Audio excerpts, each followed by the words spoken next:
आपने कभी सोचा था कि जिस शख्स को अरविंद केजरीवाल का दाहिना हाथ कहा जाता है, जो पार्टी के सबसे पढ़े लिखे और युवा चेहरों में से एक थे, वही आज अपनी ही पार्टी की नींव हिला देंगे। जी हाँ, मैं बात कर रहा हूं राघव चड्ढा की।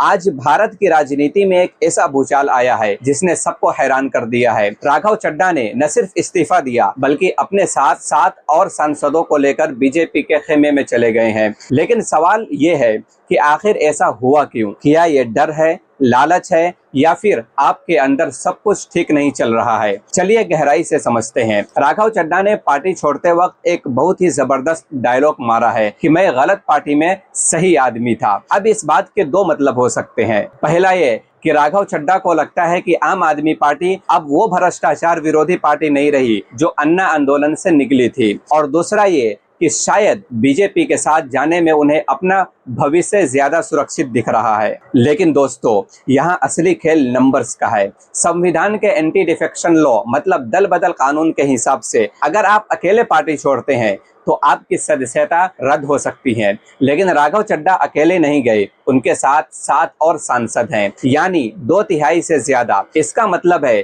कि उनकी राज्यसभा की कुर्सी भी सलामत रहेगी और बीजेपी को ऊपरी सदन में भारी बहुमत मिल जाएगा। लेकिन दिल्ली और पंजाब ये 2 ही राज्य हैं जहां आम आदमी पार्टी की ताकत है। राघव चड्ढा पंजाब के रणनीतिकार थे, राज्यसभा में आपकी आवाज भी थे। अब जब वही पार्टी छोड़कर चले गए तो अरविंद केजरीवाल के पास क्या बचता है? आम आदमी पार्टी का आरोप है कि ये ऑपरेशन लोटस का हिस्सा है। संजय सिंह का कहना है कि ईडी और सीबीआई की फाइलों का डर दिखाकर इन सांसदों को तोड़ा गया है। लेकिन क्या वाकई सिर्फ डर ही वजह है, या फिर पार्टी के अंदर इंटरनल कॉन्फ्लिक्ट इतनी बढ़ गई थी कि अब समझौता मुमकिन नहीं था? देखो, राजनीति में कोई भी चीज अस्थायी नहीं होती है, लेकिन यह पहली बार है जब आपके इतने बड़े लेवल के लीडर्स ने एक साथ बगावत की है। इससे 3 बड़ी चीजें होंगी। बीजेपी अब राज्यसभा में अपनी मर्जी से कोई भी बिल पास करवा पाएगी। पंजाब की सरकार पर भी इसका गहरा असर पड़ेगा